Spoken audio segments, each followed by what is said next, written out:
Every 40 seconds, someone somewhere in the world has a stroke. By the time this video ends, dozens more lives will have changed forever. Stroke is one of the leading causes of death and long term disability.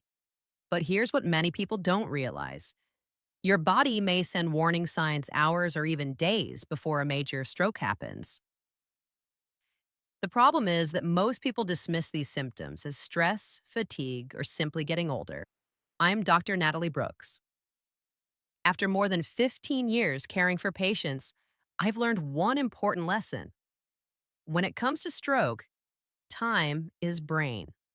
Every minute without blood flow means more brain cells are permanently lost. Acting quickly can make the difference between a full recovery and lifelong disability.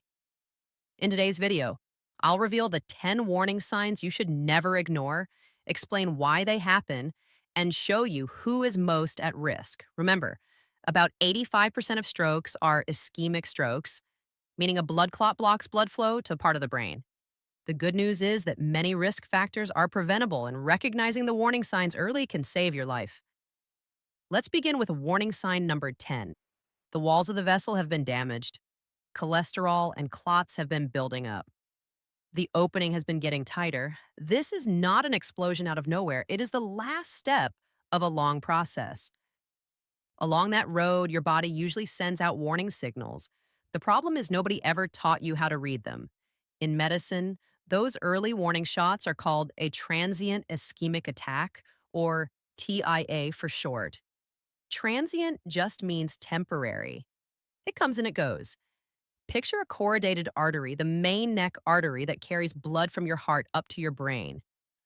Over years, a fatty plaque forms on the inner wall, right where the artery branches. The opening slowly narrows. Then at some point, the already tight vessel goes into a brief spasm.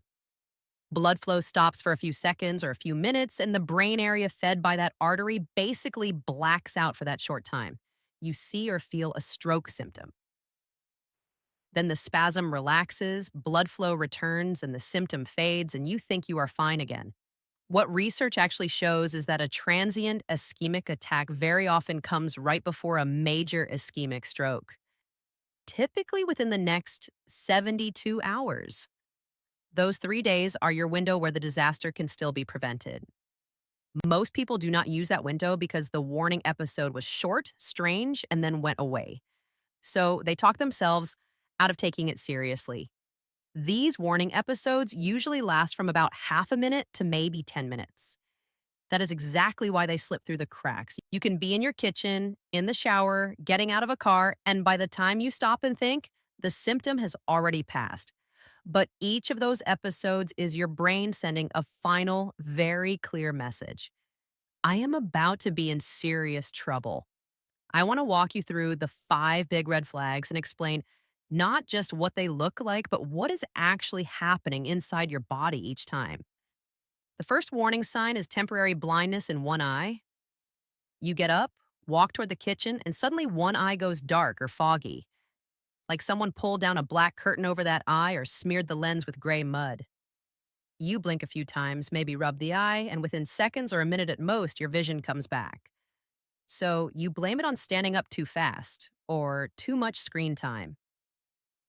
In reality, that curtain is almost always a tiny clot or a small fragment of plaque that broke off from the wall of your corroded artery, traveled up, and briefly plugged the artery that feeds the eye. The artery to your eye is not some random isolated tube. It is a direct branch of the inner corrugated artery that feeds your brain. When the clot or plaque fragment wedges into that tiny eye artery, blood cannot get through. So the retina, the light-sensing tissue, loses its blood supply for a moment, and you see darkness or a smear instead of a clear image. When the clot drifts away and blood flow restarts, the vision comes back and you feel lucky. You are lucky because that exact same clot could have gone 2 millimeters to the side into a brain artery. And then, instead of a 1 minute blackout in one eye, you are looking at permanent loss of speech, paralysis of an arm and leg, or death. Doctors have a classic Latin name for that one eye blackout, amaurosis fugax, which literally means fleeting blindness. Neurologists treat that phrase like a fire alarm. If a patient describes an episode like that, they get urgent evaluation because the risk of a real stroke in the next hours is high. Hospital records show a pattern where a person ignores two or three of these eye episodes, and the very next one is the big one in the brain. The second warning sign is sudden numbness or tingling on one side of your body. The medical word is paresthesia, but you can think of it as your skin acting drunk. It can be the whole arm, just the hand, half the face, or even one full side of the body.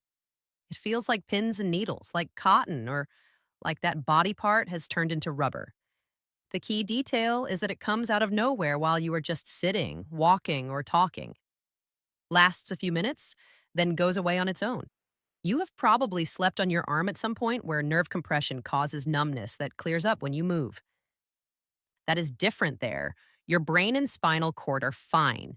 You squeezed a nerve, and as soon as blood flow and position normalize, sensation returns in a minute or two. With a TIA, the problem is not in the arm. It is in the brain area that maps sensation from that arm. And the episode has nothing to do with posture.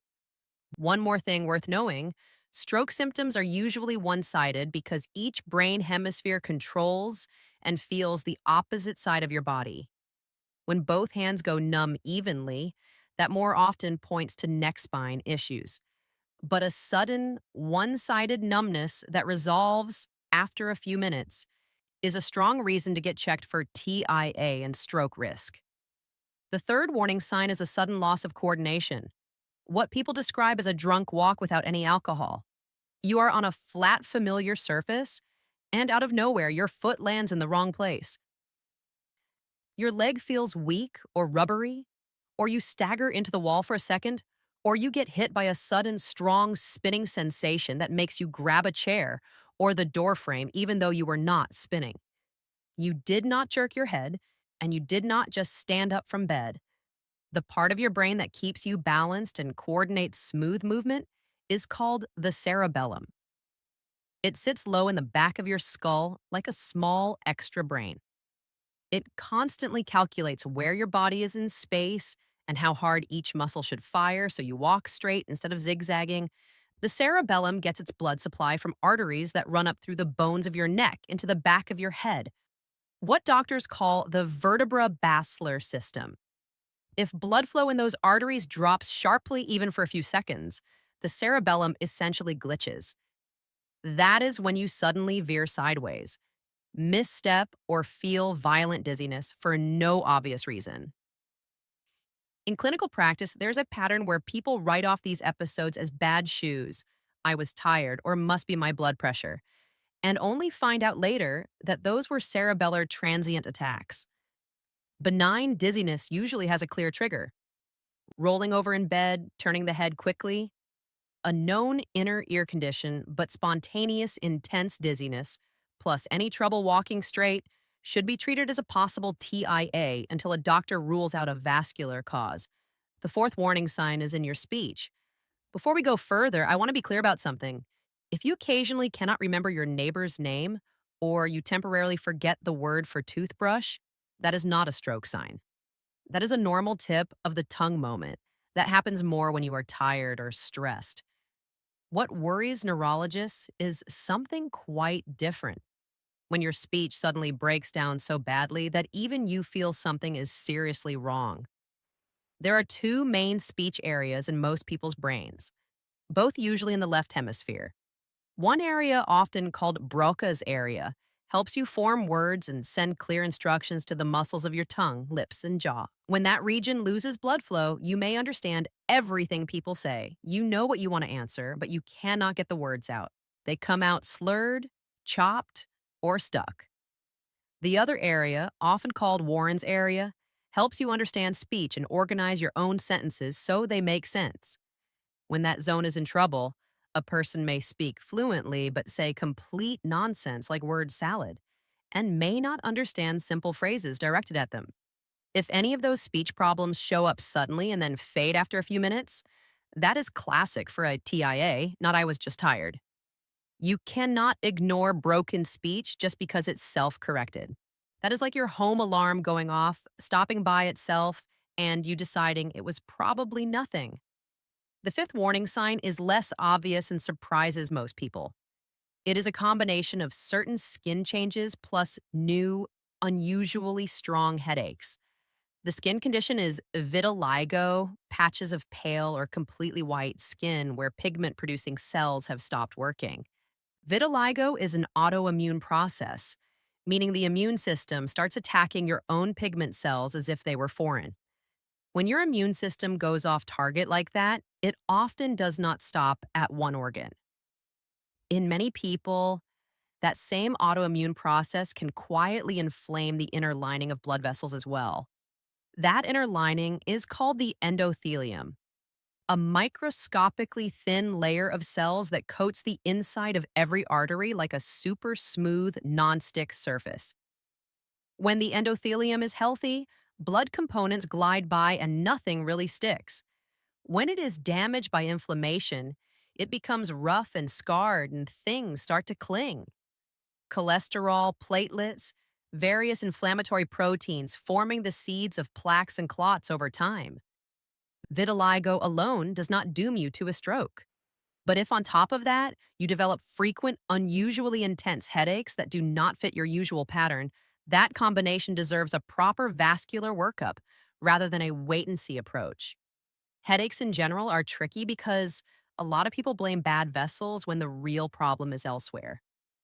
A very common cause of daily or frequent head pain is wear and tear in the small joints between the second and third neck vertebrae.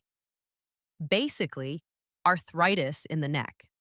That joint degeneration can irritate nearby nerves and send pain up into the head, which has nothing to do with a brain artery being blocked. On top of that, many people carry an undiagnosed neck disc herniation, and if you never address it, in severe cases, it can threaten the nerve supply to your arms or legs. Headaches should not just be numbed with pills long term. They need to be decoded with a doctor, especially when they change character or pair up with other warning signs like the ones we just covered. Now, I want to talk about what really wrecks your blood vessels from the inside, because this is where one of the biggest myths lives. The myth cholesterol is normal, so I am safe from stroke. Stroke risk is not just about what is floating in your blood. It is very much about the condition of that endothelial lining on the inside of your vessels. Think back to that non-stick pan idea. While the coating is intact, food does not cling. Once you scratch and damage it, everything starts sticking and burning. The first major enemy of the endothelium is chronically high blood sugar. Glucose is your cell's fuel. But to get from the blood into endothelial cells, it needs insulin, the hormone that basically opens the door into the cell. When your body does not make enough insulin or your cells become resistant to it, you can have plenty of sugar in your blood while the vessel lining cells are still starving. Starving cells get damaged, lose their shape, and can even peel off the inner surface, leaving behind rough scar-like patches. Those scarred zones cannot contract and relax properly when your blood pressure changes. Doctors call that a loss of vasomotor reserve, meaning the vessel has lost its flexibility. And those rough spots are perfect landing pads for quote unquote bad cholesterol, specifically low density lipoproteins, plus platelets and other blood components. Over time, these deposits grow into the plaques that narrow and stiffen your arteries. This process starts years before anyone officially tells you that you have diabetes. Even mild prediabetes, where your glucose is only slightly above normal, is enough to injure the endothelium quietly for a long time. The second big vascular enemy is smoking. Cigarette smoke contains thousands of chemicals, and dozens of them are known cancer-causing substances. But for stroke, the concern is specifically their effect on the endothelium and the blood itself. With every cigarette, toxic compounds hit the inner surface of your vessels and cause direct chemical damage and inflammation. At the same time, Nicotine and carbon monoxide make your blood thicker and stickier, increasing how easily platelets clump and how readily clots form. When you put a damaged, inflamed vessel wall together with thick, sticky blood, you create ideal conditions for a clot to plug a brain artery. That is why smokers have roughly 2 to 4 times the risk of an ischemic stroke compared to non smokers with similar cholesterol and blood pressure numbers. Blood pressure adds another layer of confusion because the myth here runs in the opposite direction. Many people have heard that stroke comes from high blood pressure, so they are terrified of a high reading and relieved when the pressure is low or normal. Chronically high blood pressure, hypertension, absolutely is one of the strongest risk factors for stroke because over years it physically stresses and weakens vessel walls and speeds up plaque formation. It is also the main driver behind hemorrhagic strokes, where a vessel literally bursts. There is a twist, though. An ischemic stroke often happens not at the peak of blood pressure, but at a relative low point. Picture a brain artery that is already narrowed by more than half because of a plaque. It is like a water pipe that someone has squeezed in the middle. As long as the pressure in the system is high enough, some water still squeezes through that tight segment. But if the overall pressure falls, the flow through that narrowed point can drop to almost zero, especially if a small clot gets stuck there and the system does not have enough push to move it along. At night, while you sleep, blood pressure naturally falls by roughly 15 to 20%. This is a normal physiological dip, not a disease. If you already have a plaque narrowed artery, that nighttime drop can be enough to turn a partial blockage into a full stop, especially if a clot has formed on that plaque while you were lying quietly. That is one reason some people go to bed feeling fine and wake up with stroke symptoms, or someone finds them that way in the morning. Age plays a role, but not in the simple stroke is only for old people way you hear at family dinners. Yes, stroke risk rises significantly after about 50 and roughly doubles with each additional decade. In older adults, the dominant causes tend to be atherosclerosis, plaque buildup, along with long-standing high blood pressure and heart rhythm problems. But about 10 to 15% of strokes happen in people younger than 45.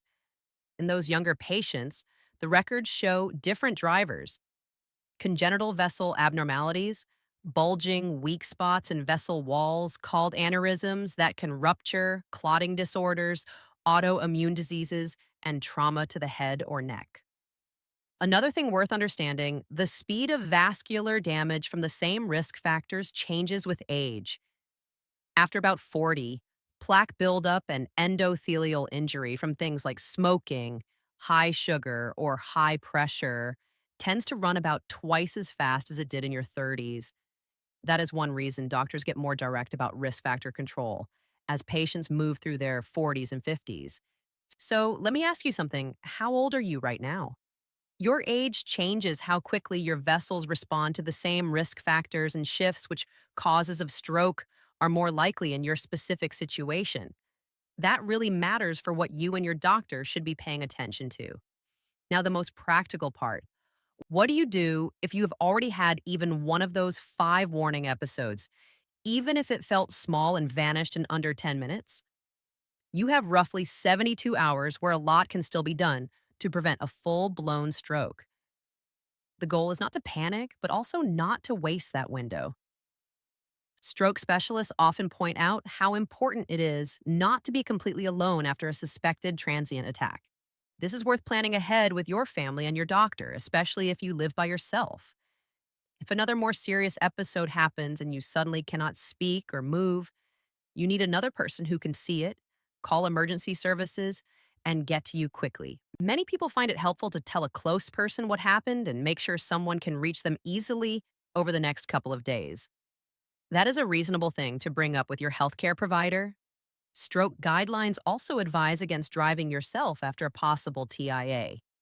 Losing vision or arm control for even a few seconds at highway speed is life-threatening for you and everyone around you. It is worth talking ahead of time with your doctor about what transportation plan makes sense in your situation if something like this ever happens, so you are not tempted to just drive yourself in. Checking blood pressure is usually among the first steps in almost any acute situation. If you or someone near you can measure it, and the top number, the systolic pressure, is around 180 or higher, and the bottom number, the diastolic, is around 110 or higher, that fits the picture of a hypertensive crisis, not just elevated blood pressure. A crisis like that is itself a strong warning sign for stroke, and calling emergency services right away is what standard guidelines often recommend. Ask your doctor explicitly about this threshold so you know in advance when to treat it as an emergency. One rule from stroke medicine is strict: never start blood thinning drugs like aspirin, anticoagulants, or similar medications on your own based on a friend's advice or something you read online. There are two main types of stroke: ischemic, where a vessel is blocked, and hemorrhagic, where a vessel is bleeding. Thinning the blood can help in certain ischemic situations. Put in a hemorrhagic stroke, it can make the bleeding faster and larger, which can kill a person more quickly. The only way to tell the difference reliably is with brain imaging, usually a CT scan in a hospital. No doctor can look at someone and be 100% certain which type is happening without a scan. So instead of self treating, the right move is to get evaluated and let a medical team decide.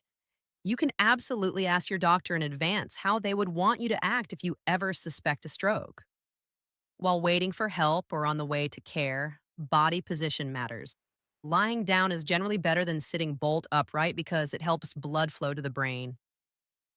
Many clinicians suggest a comfortable flat position with the legs slightly raised above chest level to support circulation and ease the heart's work. The head should be neutral, not bent sharply forward and not thrown back, so that neck vessels are not kink-ticked. It is also wise to avoid smoking, alcohol, or exposure to hot baths or very hot showers in that moment, since sudden vessel dilation in an already unstable circulation can make things worse. Double check this with your own doctor. Having a written list of all the medications you take regularly, kept somewhere easy to find, is a small step that can save precious minutes for emergency teams. Something many people get wrong: if 72 hours pass and no new episode happens, that does not mean you are in the clear. It means you were given a second chance and you still need to use it. There are 3 evaluations that are very reasonable to ask about at your next medical visit if you have had any of these warning signs. Each one looks at a different piece of the stroke puzzle. The first is a specialized ultrasound of your neck arteries called carotid duplex ultrasound. Unlike a basic ultrasound that just shows structure, duplex imaging shows both the anatomy of the artery and how blood is flowing through it, including whether the flow speeds up and becomes turbulent at a narrowed segment. If the carotid artery is narrowed by more than roughly 70% by plaque, doctors call that a hemodynamically significant stenosis, meaning the narrowing is severe enough to seriously impair blood flow. At that point, the question is, less will a stroke ever happen, and more, when will it happen if nothing changes? That is why surgeons may suggest a procedure called carotid endoductomy, where they open the artery and remove the plaque. It sounds dramatic, but in modern practice, it is a routine surgery that saves tens of thousands of people from stroke every year. If you have risk factors or symptoms, asking your doctor about a carotid ultrasound is a reasonable conversation to have. The second test is a blood test called glycated hemoglobin, or HbA1c. This is ordinary hemoglobin, the oxygen-carrying protein in your red blood cells that has sugar molecules stuck to it. The higher your blood sugar has been over the past months, the more of your hemoglobin becomes sugar-coated. That is why this test reflects your average blood sugar over about 3 months, rather than just a single morning snapshot, like a fasting glucose test. You cannot gain a good HbA1c with one perfect fasting result the day before the blood draw. It is especially good at catching that gray zone called prediabetes, where sugar has been high enough long enough to damage vessels, but nobody has labeled it diabetes yet. The cutoffs are clear. Glycated hemoglobin under about 5.7% is normal.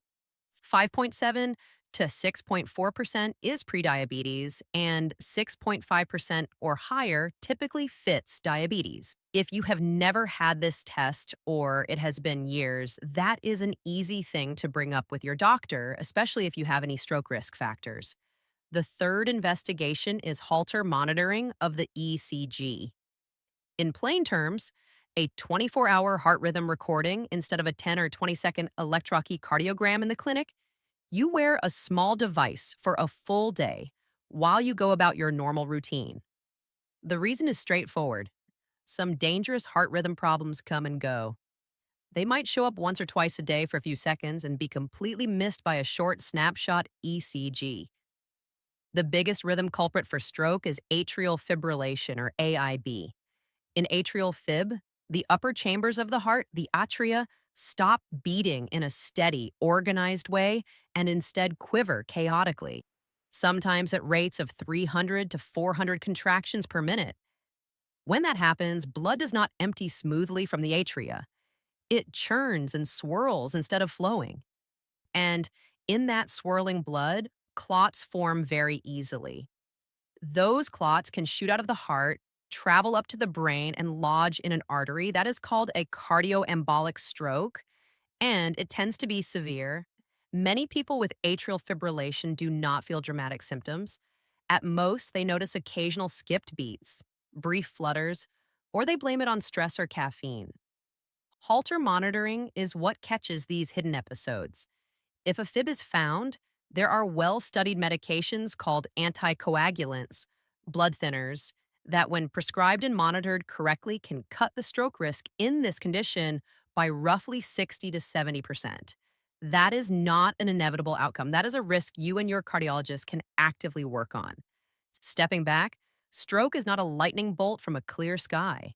It is a predictable event that usually comes after years of silent vessel damage, and it often announces itself in advance. You now know the big ones: brief blindness in one eye, sudden one-sided numbness or tingling, abrupt loss of coordination or a drunk walk, sudden serious speech breakdown, and vitiligo combined with new unusual headaches. Any of these showing up for the first time, even if they vanish in a minute, is a reason to talk to a doctor urgently and ask about those three evaluations: karate duplex ultrasound, glycated hemoglobin, and Holter ECG monitoring dot. If this made a complicated topic easier to follow, subscribe and hit like.